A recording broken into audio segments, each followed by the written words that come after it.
नमस्कार मंडळी. भगवद्गीता भावार्थ या मालिकेतील अध्याय 2 मधील श्लोक 11 ते 15 आज आपण पाहणार आहोत. आता श्लोक 11.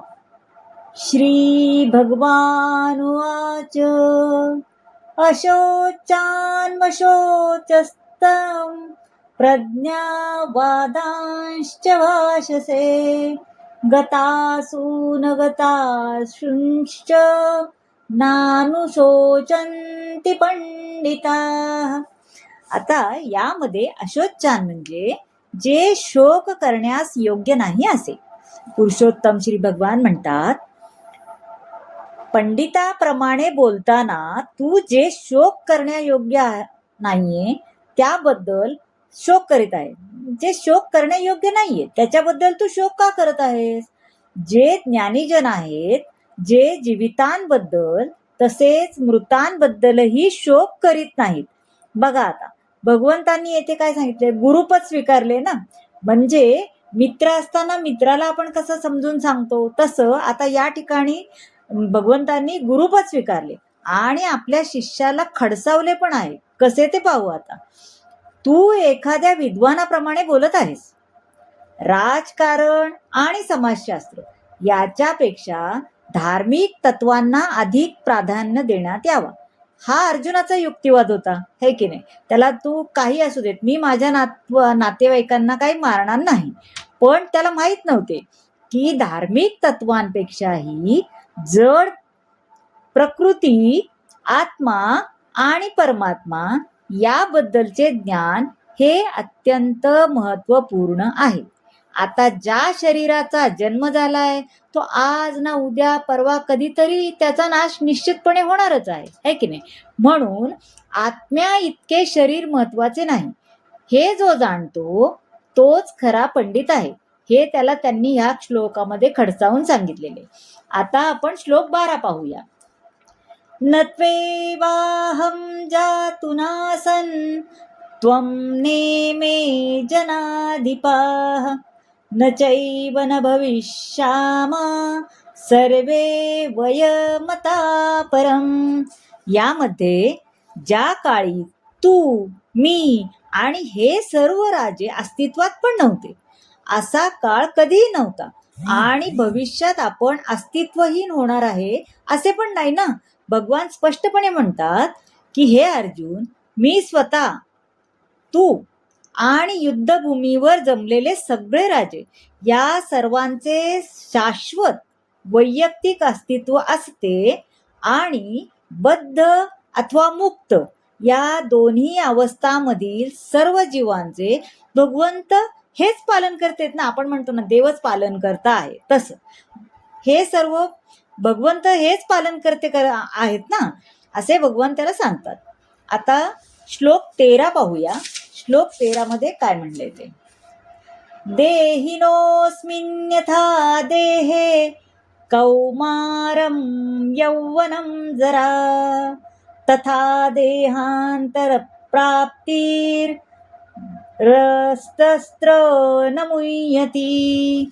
आता ह्याच्यात सांगितलेलं आहे, भगवान म्हणतात ज्याप्रमाणे देहदारी आणि अविरतपणे या देहात बालपणापासून तारुण्यात, तारुण्यातून म्हातारपणात जात असतो, हो की नाही?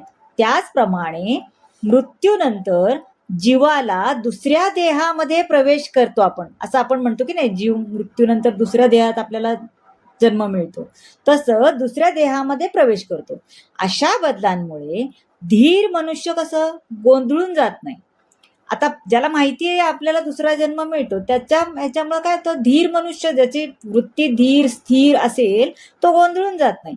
आता प्रत्येक जीव हा स्वतंत्र देहधारी आत्मा असल्यामुळे तो प्रत्येक क्षणी आपले शरीर बदलतो आणि ज्या मनुष्याला जीवाची मूळ स्थिती परमात्मा आणि आध्यात्मिक तसेच भौतिक प्रकृतीचे परिपूर्ण ज्ञान असते त्या मनुष्याला धीर किंवा ज्ञानी मनुष्य असे म्हणतात.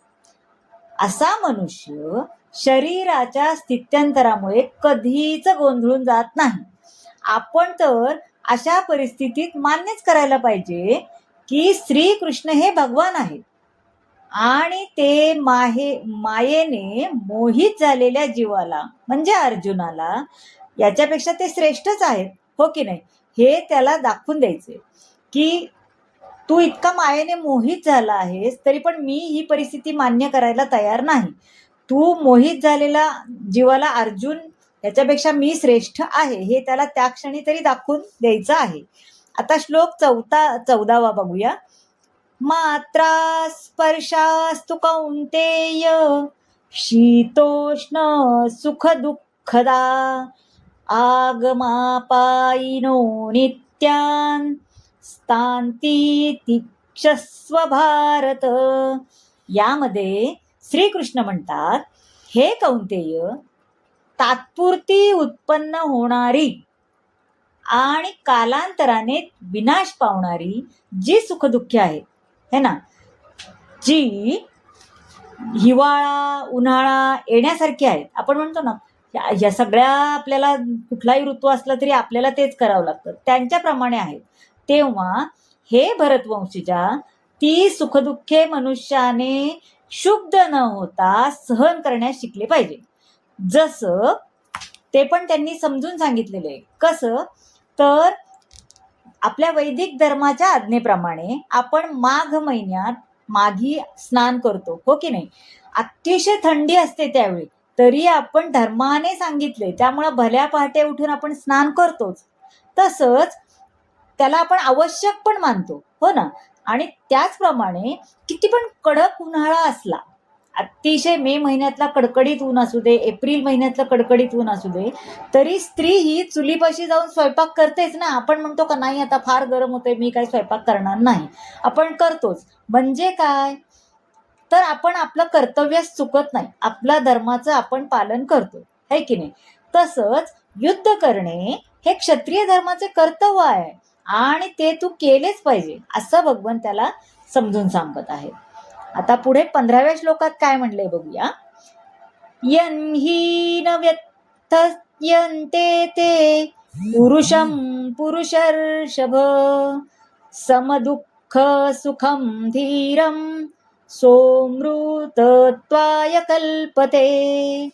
म्हणजे श्रीकृष्ण म्हणतात, हे अर्जुना, जो मनुष्य सुख दुःख यांनी विचलित होत नाही, दोन्ही अवस्थांमध्ये स्थिर राहतो, तो मोक्ष प्राप्तीसाठी योग्य. म्हणजे थोडक्यात सांगायचे तर कसा, चौथा आश्रम हा कुठला असतो तर संन्यासाश्रम, है ना. संन्यास आश्रम हा चौथा असतो आणि त्यावेळी जो प्रामाणिक आहे म्हणजे जो संन्यास घ्यायला आता त्यांनी मनाची तयारी केलेली आहे, त्यावेळी तो काय काय सोडतो, त्यात कशा कुठल्या कुठल्या गोष्टीचा त्याग करतो. आपले आई वडील सोडतो, आपलं घर सोडतो, आपली शेतीवाडी सोडतो, आपली मुली बाळे पत्नी सर्वांचा त्याग करून तो संन्यासाश्रम घेतो, हो की नाही. तसंच येणाऱ्या सर्व अडचणींना न जुमानता तो संन्यासाश्रम स्वीकारतो. त्याप्रमाणे अर्जुनाने पण आपल्या नातलगांशी लढणे कठीण असले की त्यांचं काय होईल याचा त्याला विचार जरी असला तरी क्षत्रिय धर्माच्या कर्तव्य पालनात चिकाटीने त्यांनी प्रयत्न करायला पाहिजे असा त्याने उपदेश केलाय की काही जरी झालं तरी त्याला युद्ध हे करायलाच पाहिजे. त्यांनी त्यापासून जराही विचलित मनस्थितीत राहू नये. तर मंडळी, कसा वाटला आजचा भाग नक्की सांगा. आणि हो, प्लीज तुम्ही सबस्क्राईब करा चॅनल.